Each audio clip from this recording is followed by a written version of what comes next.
औरत ने जन्म दिया मर्दों को, मर्दों ने उसे बाजार दिया। जब जी चाहा मसला कुचला, जब जी चाहा धुतकार दिया। ये शायरी है मशहूर शायर साहिर लुधियानवी की। इन पंक्तियों में उन्होंने साफ साफ महिलाओं की वेदना और दर्द को दिखाया है।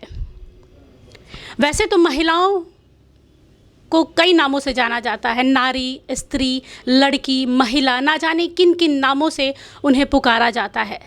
हमारा इतिहास भी अगर हम उठा के देख लें तो ना जाने कितने ग्रंथ, कितनी गाथाएं हैं महिलाओं के जीवन चरित्र को वर्णन करने के लिए। लेकिन क्या गाथाओं में, क्या ग्रंथों में लिखी गई बातें आज के वर्तमान परिस्थिति में कहीं फिट होती हैं? क्योंकि जो चीज़ें ग्रंथों में लिखी गई हैं वहाँ पर नारियों की तुलना देवी से की जाती है, लेकिन आज जो हम सामने देख रहे हैं वो विपरीत है। महिलाओं को कुचला जा रहा है, मसला जा रहा है, काटा जा रहा है। क्या कुछ नहीं हो रही है दरिंदगी महिलाओं के साथ।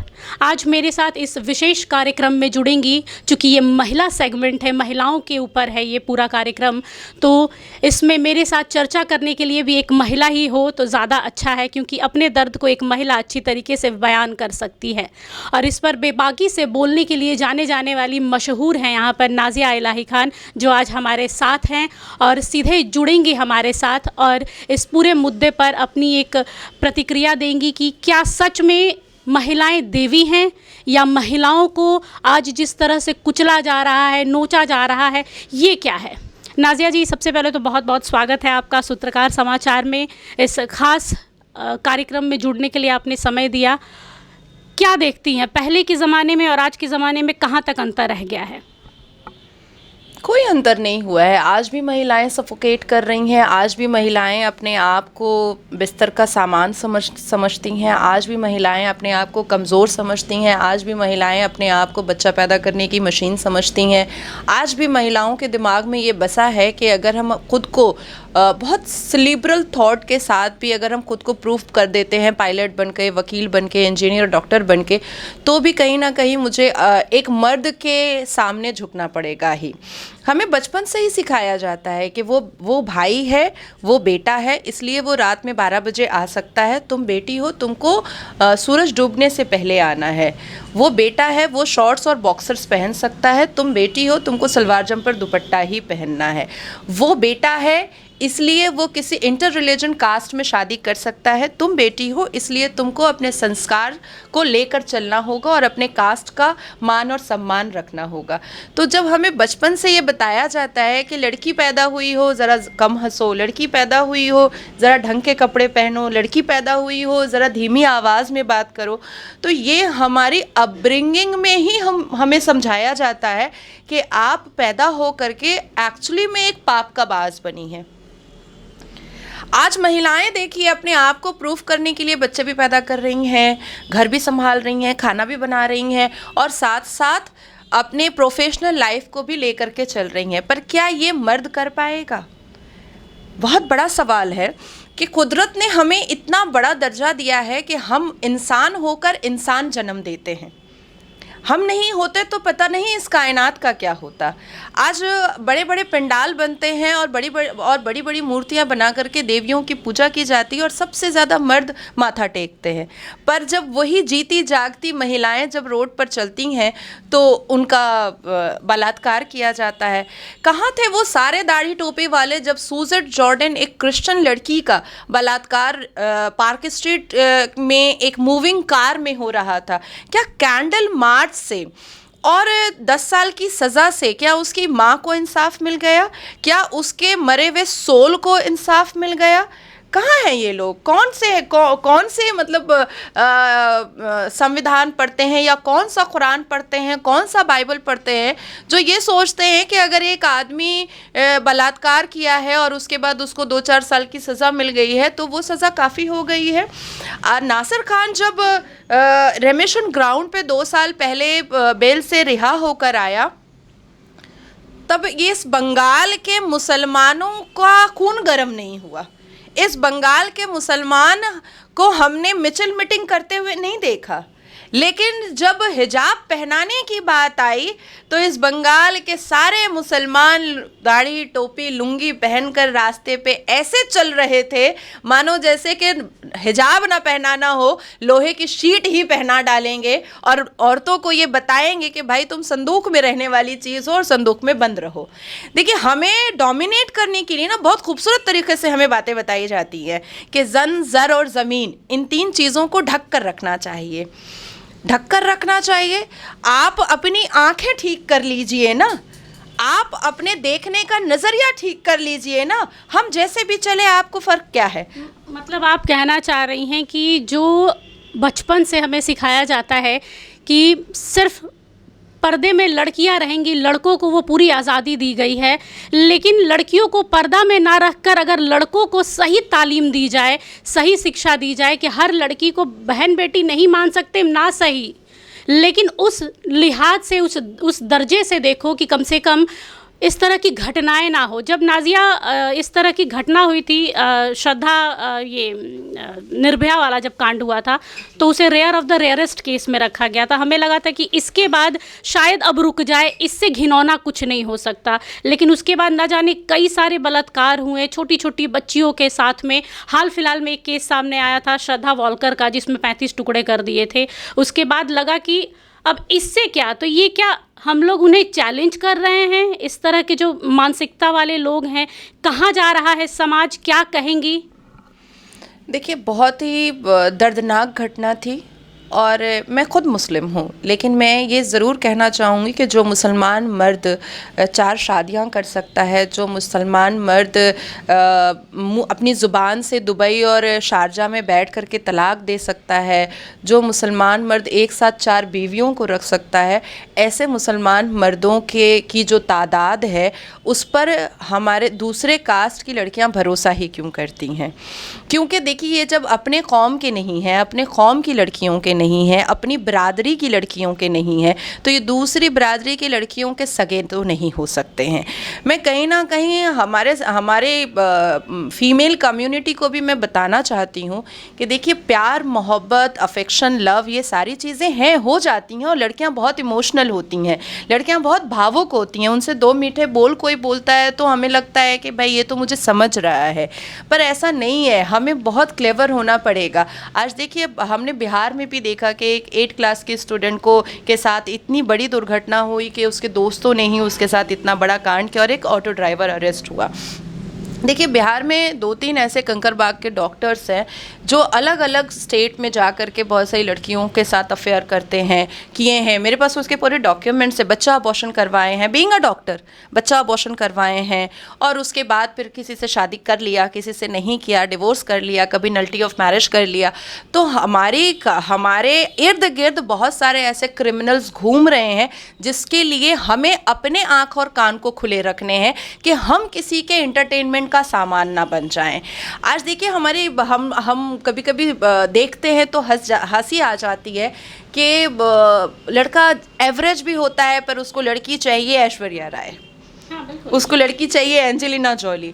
उसने अपनी शक्ल आईने में ना देखी है, लेकिन उसको वो समझ रहा है कि वो एवरेज से भी नीचे है, पर वो कंपैरिजन करके लड़कियों को बहुत डोमिनेट करेगा। अरे मेरी एक्स गर्लफ्रेंड तो बहुत सुंदर थी, तुम तो उतनी सुंदर नहीं हो, वो तो बहुत हॉट थी, तुम तो उतनी हॉट नहीं हो। तो ऐसे ऐसे क्रिमिनल डायबॉलिक माइंडेड लोगों से हमें बचना है। जिस वक्त आपके सामने आपका बॉयफ्रेंड, आपका लवर, आपका हस्बैंड कंपेयर करना स्टार्ट कर दे आपको आपके सामने, आपके बिस्तर पर वो दूसरी लड़कियों की तारीफ करना स्टार्ट करे, आप समझ लीजिए कि ये रिश्ता वहीं पर ख़त्म हो चुका है। देखिए, केरला हाई कोर्ट ने दिया है कि कंपैरिजन आप अपनी एक्स वाइफ या एक्स गर्लफ्रेंड से अगर कर रहे हैं प्रेजेंट में लड़की के साथ, तो वो भी एक ऑफेंस है। साफ लफ्ज़ों में कहा गया है, comparison is also an offence. तो कहीं ना कहीं लड़कियों को बहुत ज़्यादा चतुर होना पड़ेगा। और श्रद्धा मर्डर केस के बारे में मैं आपको बहुत क्लियर बोल देना चाहती हूँ कि मुसलमान में कुछ ऐसे मर्द की गुट है जो एक्चुअली में क्रिमिनल माइंडेड होते हैं। आप नासिर खान, कादर खान को ले लीजिए, आप श्रद्धा मर्डर केस में जो लड़का था, आफ्ताब था, उसको आप ले लीजिए। ऐसी बहुत सारी दुर्घटनाएं हैं, ऐसे बहुत सारे सीरीज ऑफ क्राइम्स हैं। आप नाज़िया, सिर्फ एक कौम को लेकर बोलना कि सिर्फ ठीक है, आफ्ताब ने जो किया वो अभी अंदर है, उस पर अभी सुनवाई होगी, क्या होगा नहीं होगा अभी नहीं कह सकते। लेकिन उसके बाद भी तो कई सारे ऐसे केस हुए हैं जिसमें हिंदू लोग भी रहे हैं और भी कई धर्म के लोग रहे हैं। तो एक पर्टिकुलर समुदाय को लेकर कहना, यहाँ पर मुझे मतलब ज़्यादातर मुझे लगता है कि यहाँ पर महिलाओं को जागने की ज़रूरत है। ये लोग तो समाज में रहेंगे ही, ये लोग कहीं नहीं जा सकते हैं, लेकिन महिलाएं जो हैं, जो पहला तमाचा आपको लगता है, पहली गाली पड़ती है, पहला कंपैरिजन आपका होता है किसी और लड़की के साथ या किसी और के साथ में, उस दिन क्यों नहीं इनके समझ में आता है, क्यों प्यार ऐसा क्या है कि ये उसमें खो जा रही हैं और इन्हें 35 टुकड़ों में बंटना पड़ रहा है। माता पिता इन्हें नहीं दिख रहे हैं, समाज नहीं दिख रहा है, एक लड़का बोलिए, एक हार्डबाज का एक इंसान इन्हें दिख रहा है। क्या कहेंगे इस पे?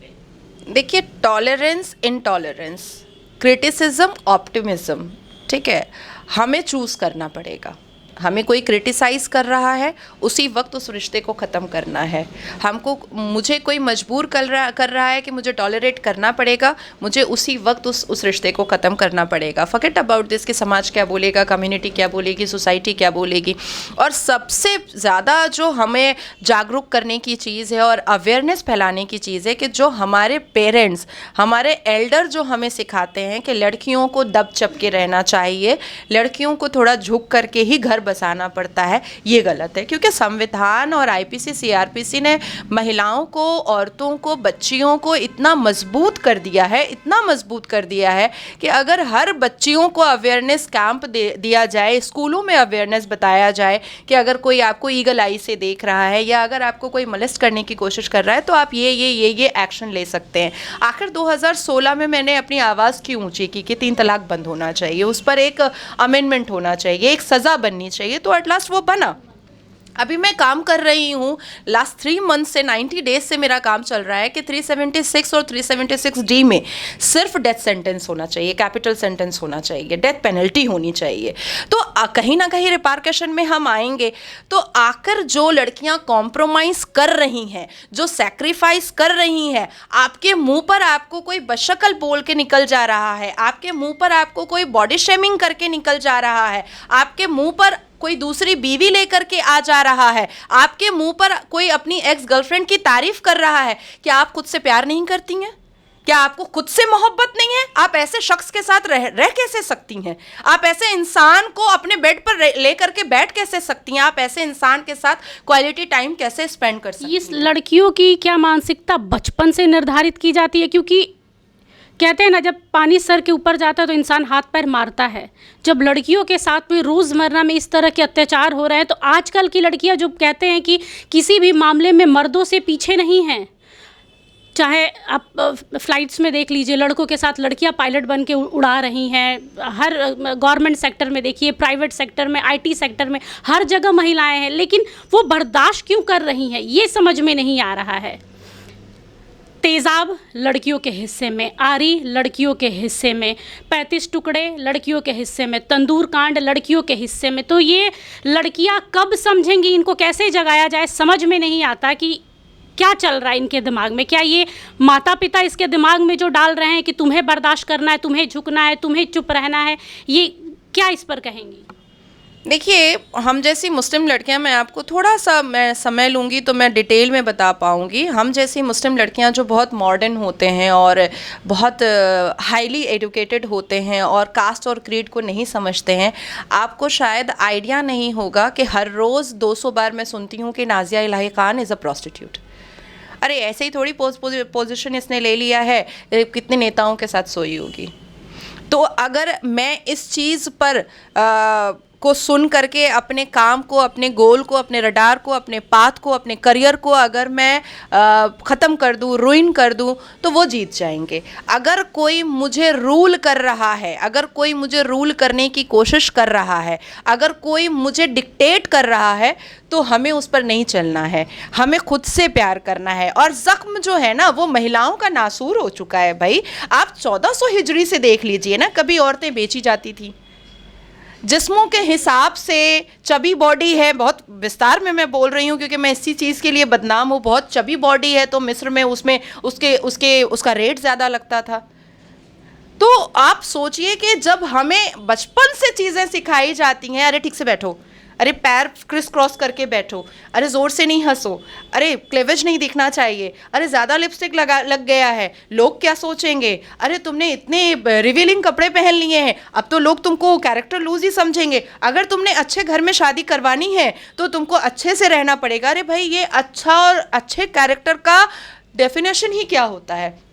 लड़के पब क्लब डिस्को जाते हैं तो वो कैरेक्टर लूज नहीं होते हैं, लेकिन आज नाजिया इलाही खान अगर पब क्लब डिस्को चले जाए तो ये तो लूज कैरेक्टर है ही भाई। इसका समाज के वो जो ठेकेदार रसूखदार जो बने बैठे हैं कि महिलाओं के कैरेक्टर एसेसिनेशन करते हैं, महिलाओं के चरित्र का हनन करते हैं, उनको किसने ये ठेका दे रखा है कि वो महिलाओं के कपड़े पर बोलेंगे? तो क्या वो अपनी घर की बहन बेटियों को भी इस नज़र से देखते हैं? लोग कहते हैं कि नशे में इसने बलात्कार कर दिया, नशे में इसने 35 टुकड़े कर दिए, नशे में वो अपनी माँ बहन के पास क्यों नहीं जाता? वहाँ पे वो दायरा उसे याद रहता है कि ये मेरी माँ है, ये मेरी बहन है, और दूसरी लड़कियों के समय पर उसका नशा आड़ बन के सामने आ जाता है।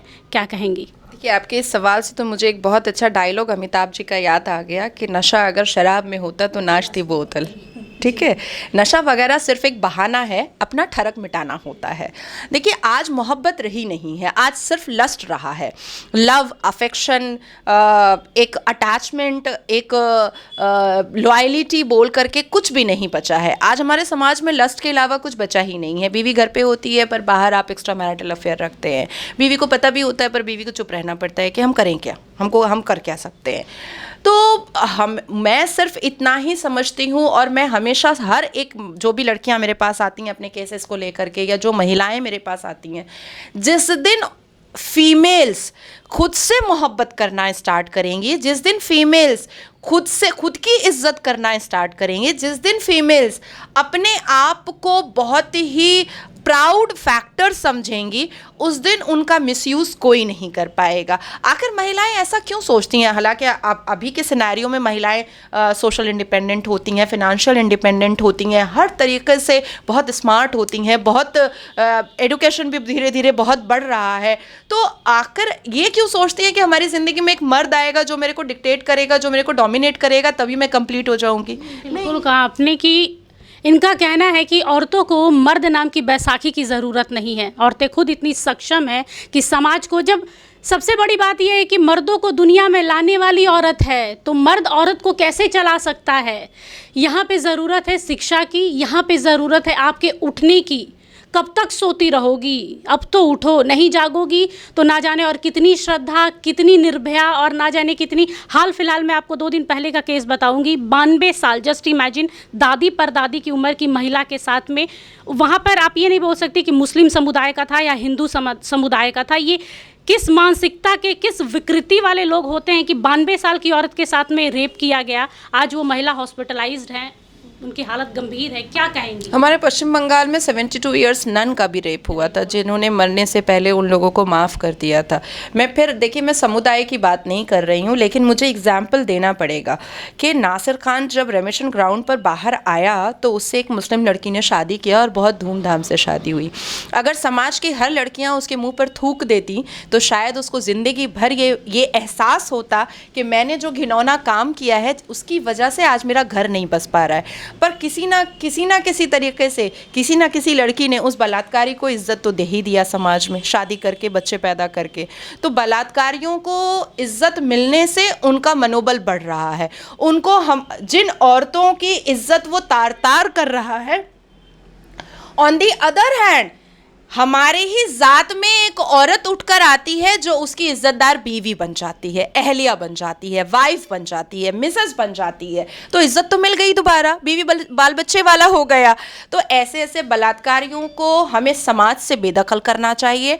किसी भी औरत को उसका हमसफ़र नहीं बनना चाहिए, किसी भी औरत को इज्जत वाली नज़रों से उसको नहीं देखना चाहिए, घिनौनी और गिरी हुई नज़रों से देखना चाहिए। वो रास्ते पे भी चले तो नज़रें झुका कर चले पूरी ज़िंदगी, तब जाकर उसको एहसास होगा कि मैंने तो एक औरत की इज्जत तार तार की थी, यहाँ तो इस समाज में खुले आसमान के नीचे हर एक औरत मुझे उस नज़रों से देख रही है मानो जैसे मेरा बलात्कार रोज़ हो रहा है। जिस दिन औरत ने मुंह तोड़ जवाब देना स्टार्ट किया ना, उस दिन बलात्कारी बेल से और रेमिशन से बाहर आने के बाद भी घुट घुट के जिएंगे और घुट घुट के मरेंगे, ये होगा सही सफोकेशन।